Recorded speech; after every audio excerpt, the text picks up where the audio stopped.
सूरज निकलने से पहले रम्मू अपनी पुरानी कुल्हाड़ी साफ कर रहा है। घर में अनाज का एक दाना भी नहीं बचा है और बच्चे भूखे सो रहे हैं। सावित्री, क्या बर्तन में थोड़ा सा भी आटा या पुराना चावल बचा है? मेरे पेट में भूख की जलन हो रही है, पर मुझसे ज्यादा मेरे मासूम बच्चों का क्या हाल होगा। नहीं रम्मू, मैंने सारे डिब्बे छान मारे हैं। कल रात ही सब खत्म हो गया था। मैंने बच्चों को पानी पिलाकर बहला दिया है ताकि वो नींद में अपनी भूख भूल सके। मुझे आज जंगल में बहुत अंदर तक जाना पड़ेगा क्योंकि गांव के पास की सारी सूखी लकड़ियां अब खत्म हो चुकी हैं और उनकी बाजार में कोई कीमत नहीं रही। पर रास्ता बहुत खतरनाक है और नदी का किनारा पिछली बारिश से बहुत फिसलन भरा हो गया है। तुम अपना ख्याल रखना, कहीं कोई अनहोनी ना हो जाए। अगर आज मैं मेहनत करके अच्छी लकड़ी नहीं लाया तो बच्चे रात को फिर भूखे पेट सोएंगे और एक बाप होने के नाते मुझसे उनका रोना अब और देखा नहीं जाता। खुदा पर पूरा भरोसा रखो, वो हमारी लाज जरूर रखेगा क्योंकि उसने आज तक हमें भूखा उठाया है पर कभी भूखा सोने नहीं दिया। उसका दरवाजा सबके लिए खुला है। बस दुआ करो कि ये पुरानी कुल्हाड़ी मेरा साथ दे दे और इसकी धार आज धोखा ना दे, ताकि मैं शाम होने से पहले शहर के बाजार पहुंच सकूं। इसे संभाल कर चलाना, ये तुम्हारे बुजुर्गों की आखिरी निशानी है। मैं शाम तक तुम्हारा रास्ता देखूंगी। खैरियत से लौटना और अपना पूरा ध्यान रखना। रम्मू जंगल के घने रास्ते से गुजर रहा है। उसके दिमाग में सिर्फ परिवार की भूख और सावित्री की बातें घूम रही हैं। कितनी तेज धूप है आज, पसीना मेरी आंखों में जा रहा है और गले में प्यास की जलन हो रही है, पर मैं यहाँ रुक नहीं सकता क्योंकि वक्त निकलता जा रहा है। पर अगर मैं थक कर अभी रुक गया तो मेरे बच्चों का शाम का चूल्हा कैसे जलेगा? मुझे उनके लिए इस गर्मी और थकान को हर हाल में झेलना ही होगा। वो रही नदी, वहाँ उस पुराने पेड़ की टहनियाँ बहुत मजबूत और सूखी लग रही हैं। उन्हें बेचकर शहर में सबसे अच्छे दाम मिलेंगे और घर में राशन आएगा। बस मेरा पाँव ना फिसले क्योंकि नदी का बहाव आज बहुत तेज और खतरनाक लग रहा है। खुदा करे आज का दिन हमारी गरीबी हमेशा के लिए खत्म कर दे। चलो रम्मू, हिम्मत करो, बस थोड़ी सी मेहनत और है, फिर घर में खुशियाँ आएंगी और बच्चे पेट भरकर खाना खाएंगे और खुश होंगे। रम्मू पेड़ पर चढ़कर लकड़ी काट रहा है। अचानक उसका हाथ पसीने से फिसलता है और कुल्हाड़ी गहरे पानी में जा गिरती है। नहीं, ये क्या हो गया? मेरी कुल्हाड़ी, रुक जाओ, कहाँ गई? वो रही नहीं, वो तो सिर्फ एक लहर थी। कुल्हाड़ी तो बिल्कुल गहराई में डूब गई। ओह खुदा, ये तूने क्या किया? तूने मेरा आखिरी सहारा भी मुझसे छीन लिया। अब मैं बगैर कुल्हाड़ी के लकड़ी कैसे काटूंगा और अपना घर कैसे चलाऊंगा? मैं घर खाली हाथ कैसे जाऊंगा? सावित्री मुझसे क्या कहेगी और बच्चों को मैं क्या जवाब दूंगा जब वो मुझसे उम्मीद लगाए बैठे होंगे? मैं तो बिल्कुल बर्बाद हो गया हूँ, कोई मेरी मदद करो। नदी की गहराई बहुत ज्यादा है, मैं तैरना भी नहीं जानता कि नीचे जाकर उसे ढूंढ सकूं। नदी की शक्ति, मुझ पर रहम करो।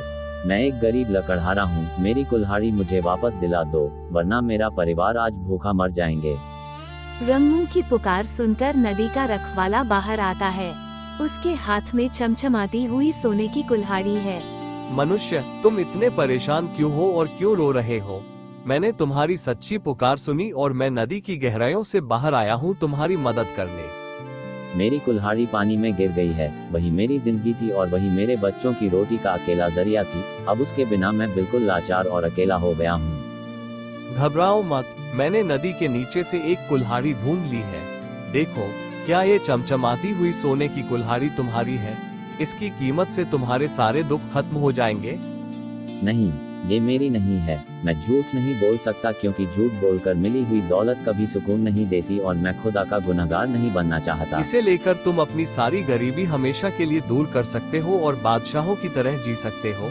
दोबारा सोच लो, ऐसा मौका जिंदगी में सिर्फ एक बार। सोना अमीरों और बादशाहों के लिए है और उन्हीं को मुबारक हो। मुझे तो मेरी मेहनत का वही पुराना लोहा चाहिए जिससे मैं दिन रात पसीना बहाकर लकड़ियां काटता हूँ। रखवाला दोबारा डुबकी लगाता है और इस बार चांदी की कुल्हाड़ी लेकर बाहर आता है। अच्छा, तो शायद ये चांदी की कुल्हाड़ी तुम्हारी होगी। इसकी चमक चांदनी जैसी सुहानी है और ये भी बहुत महंगी है। इसे देखकर तो मना मत करो। माफ कीजिए, पर ये भी मेरी नहीं है। मैं इसे नहीं ले सकता क्योंकि ये मेरी कमाई का हिस्सा नहीं है और ना ही मेरे बुजुर्गों की निशानी है। ये भी बहुत कीमती है। इससे तुम नया घर बना सकते हो और अपने परिवार को सारी दुनिया की सुख शांति दे सकते हो। फिर तुम इतनी जिद क्यों कर रहे हो? चांदी से पेट भरा जा सकता है पर सुकून की नींद नहीं ली जा सकती अगर वो मेहनत की ना हो। मुझे सिर्फ वही चाहिए जो हकीकत में मेरा अपना है। क्या तुम पागल हो गए हो? लोग चांदी के लिए अपना ईमान बेच देते हैं और तुम इतनी बड़ी दौलत को ठुकरा रहे हो सिर्फ एक पुराने लोहे के लिए? ईमानदारी से बड़ा कोई धर्म नहीं है। जो मेरा नहीं वो मेरे लिए मिट्टी के बराबर है। कृपया करके मेरी असली लोहे की कुल्हाड़ी मुझे दिला दीजिए। रखवाला तीसरी बार डुबकी लगाता है और रम्मू की लोहे की कुल्हाड़ी निकालता है। और क्या ये पुरानी लोहे की कुल्हाड़ी तुम्हारी है? इसे देखकर तो लगता है इसका वक्त खत्म हो गया है और ये बिल्कुल बेकार हो चुकी है। हाँ, यही है मेरी असली कुल्हाड़ी। देखिए इसका दस्ता और ये लोहा, यही मेरी सच्ची साथी है। आपका बहुत बहुत शुक्रिया कि आपने इसे ढूंढ निकाला। रम्मू, मैं तुम्हारी बेमिसाल ईमानदारी देखकर बहुत खुश हूँ। आज के जमाने में तुम्हारे जैसा सच्चा इंसान मिलना नामुमकिन है जो लालच को ठुकरा दे। मैंने तो सिर्फ वही मांगा जो मेरा था, इसमें कोई बड़ी बात नहीं है। मेहनत की रोटी में जो मजा है वो झूठी अमीरी में कहाँ। तुम्हारी सच्ची नीयत का फल तुम्हें मिलना चाहिए। मैं तुम्हें ये तीनों कुल्हाड़ियाँ इनाम में देता हूँ। सोना, चांदी और लोहा सब अब तुम्हारा है। ये तो आपका बहुत बड़ा करम है और खुदा की देन है। मैं इसे गरीबों की मदद के लिए और अपने परिवार की बेहतरी के लिए इस्तेमाल करूंगा। रम्मू घर लौटता है और सावित्री को सारी बात बताता है। उनकी गरीबी अब खत्म होने वाली है। सावित्री, देखो खुदा ने हमारी पुकार सुन ली और हमारी ईमानदारी का कितना बड़ा इनाम दिया है। हम अब गरीब नहीं रहे। इतना सारा सोना और चांदी। रम्मू, ये सब कहाँ से आया? कहीं तुमने कुछ गलत तो नहीं किया? मेरा दिल घबरा रहा है ये देखकर। ये मेरी ईमानदारी का फल है जो नदी के रखवाले ने खुश होकर मुझे इनाम में दिया है जब मैंने सोना और चांदी ठुकरा दिया था। मैंने हमेशा कहा था ना कि जो इंसान सच बोलता है और सब्र करता है, खुदा उसे कभी खाली हाथ नहीं छोड़ता। आज हमारी मेहनत रंग लाई है। अब हम गांव में एक बड़ा घर बनाएंगे, बच्चों को अच्छी तालीम देंगे और सबसे पहले गांव के गरीबों के लिए खाने का इंतजाम करेंगे। बिल्कुल रम्मू, पर याद रखना, इतनी दौलत मिलने के बाद भी हमें कभी घमंड नहीं करना चाहिए और हमेशा वैसा ही रहना चाहिए जैसे हम पहले थे। गांव का सबसे अमीर और लालची बनिया धनीराम ये खबर सुनकर जल भून जाता है और अपने मुंशी से बात करता है। मुंशी, तूने सुना वो फतेहाल रम्मू कैसे रातों रात इतना अमीर हो गया? उसके पास सोना और चांदी कहाँ से आ गया? मेरी तो नींद उड़ गई है ये सुनकर। हाँ लाला जी, पूरे गांव में यही चर्चा है। सुना है नदी में कोई जादुई रूह रहती है जो सोना बांट रही है। रम्मू ने बस वहां जाकर रोने का नाटक किया। अगर उस मामूली लकड़हारे को मिल सकता है तो मैं तो इतना बड़ा बनिया हूँ, मुझे तो पूरी तिजोरी मिलनी चाहिए। मैं ये मौका हाथ से नहीं जाने दूंगा। लाला जी, लालच बुरी बला है। आपके पास तो पहले ही बहुत दौलत है, फिर क्यों खतरा मोल लेना चाहते हैं? वो नदी बहुत गहरी है और खतरनाक भी। चुप कर डरपोक, कल सुबह सूरज निकलने से पहले हम दोनों नदी पर जाएंगे। मैं अपनी पुरानी कुल्हाड़ी फेंक दूंगा और फिर सोना ही सोना होगा। पर लाला जी, आपको तो लकड़ी काटनी भी नहीं आती और ना ही आपने कभी मेहनत की है। वहां जाकर अगर कुछ गलत हो गया तो? तू बस मेरे साथ चल और रोने में मेरी मदद करना। मैं दिखाऊंगा कि असली दिमाग कैसे चलाया जाता है और अमीर कैसे बना जाता है। धनीराम नदी पर जाता है और जानबूझकर अपनी पुरानी कुल्हाड़ी पानी में फेंक देता है और जोर जोर से रोने लगता है। ओहो, मेरी कीमती कुल्हाड़ी, मैं तो पूरी तरह बर्बाद हो गया। कोई है जो इस गरीब बनिए की पुकार सुने और मदद करे? लाला जी, थोड़ा और ढंग से रोइए, थोड़े आंसू भी निकालिए ताकि नदी के रखवाले को लगे कि आप वाकई में बहुत बड़े दुख में हैं। हे नदी की शक्ति, जल्दी बाहर आओ और मेरी कुल्हाड़ी मुझे वापस दिला दो, वरना मैं यहीं अपना सर फोड़ लूंगा। मुंशी, देख कोई आ रहा है क्या? देखिए लाला जी, पानी में हलचल हो रही है और तेज रोशनी निकल रही है। लगता है आपका नुस्खा काम कर गया और अब सोना बाहर आने वाला है। अब देखो मुंशी, अब सोना ही सोना आएगा और हम पूरे शहर के सबसे अमीर लोग बन जाएंगे। रम्मू तो मेरे सामने अब कुछ भी नहीं रहेगा। नदी का रखवाला बाहर आता है। वो धनीराम के चेहरे पर लिखा लालच साफ पढ़ सकता है और उसे पहचान लेता है।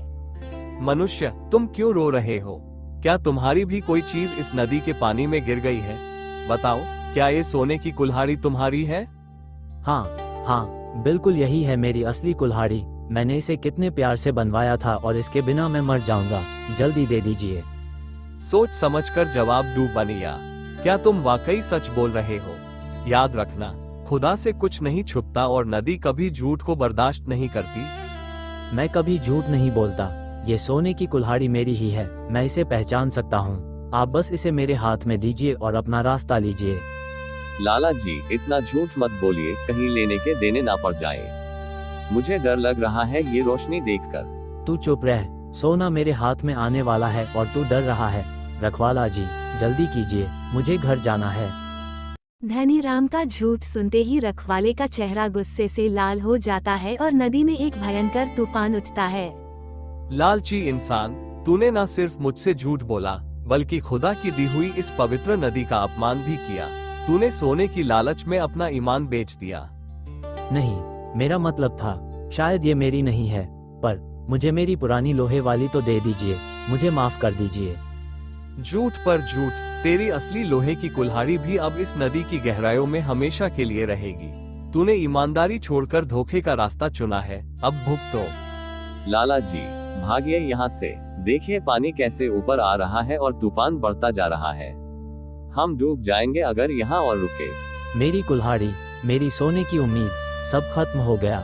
ओह मुंशी, मुझे बचा लो, मैं तो तैरना भी नहीं जानता, मैं बर्बाद हो गया।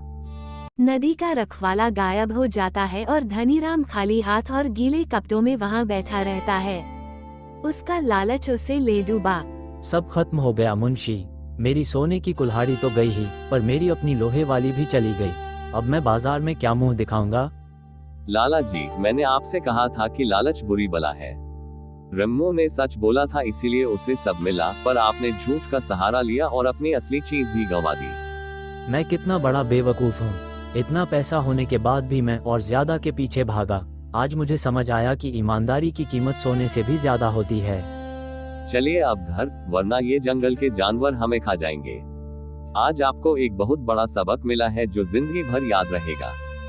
रम्मू ने अपना वादा निभाया और पूरे गांव के गरीबों के लिए भंडारा करवाया और उनकी मदद करनी शुरू कर दी। सावित्री, देखो आज हमारे गांव का कोई भी बच्चा भूखा नहीं सोया है।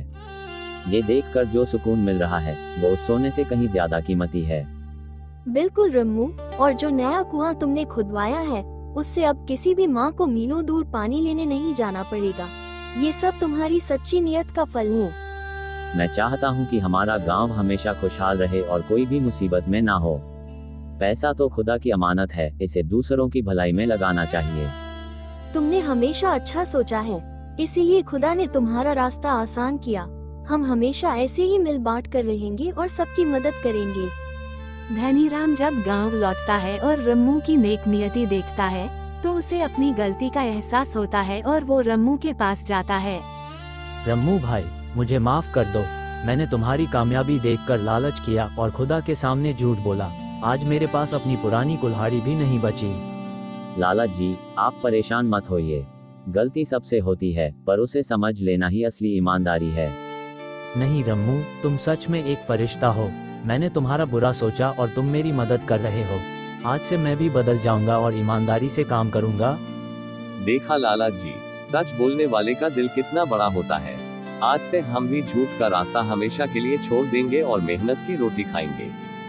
पीपलपुर गांव अब बदल चुका है। रम्मू और धनीराम मिलकर गांव की तरक्की के लिए काम कर रहे हैं और सब लोग खुशी से रहते हैं। शुक्रिया मेरे खुदा, तूने मुझे सही रास्ता दिखाया और मुझे ईमानदारी की ताकत समझाई। आज सब खुश हैं। हमारा इम्तिहान खत्म हुआ रम्मू। अब हमारी आने वाली नस्लें भी यही सीखेंगी कि सच्चाई की राह पर चलने वाला कभी हार नहीं मानता और हमेशा जीतता है। और मैं भी ये बात कभी नहीं भूलूंगा। सोना चमकता जरूर है, पर ईमानदारी की चमक से ज्यादा कुछ नहीं। मैं अब सुकून की नींद सोता हूँ। तो दोस्तों, याद रखना, लालच हमेशा नुकसान पहुंचाता है। जो तुम्हारा है वही तुम्हारे काम आएगा। ईमानदारी से बड़ा कोई धर्म नहीं है।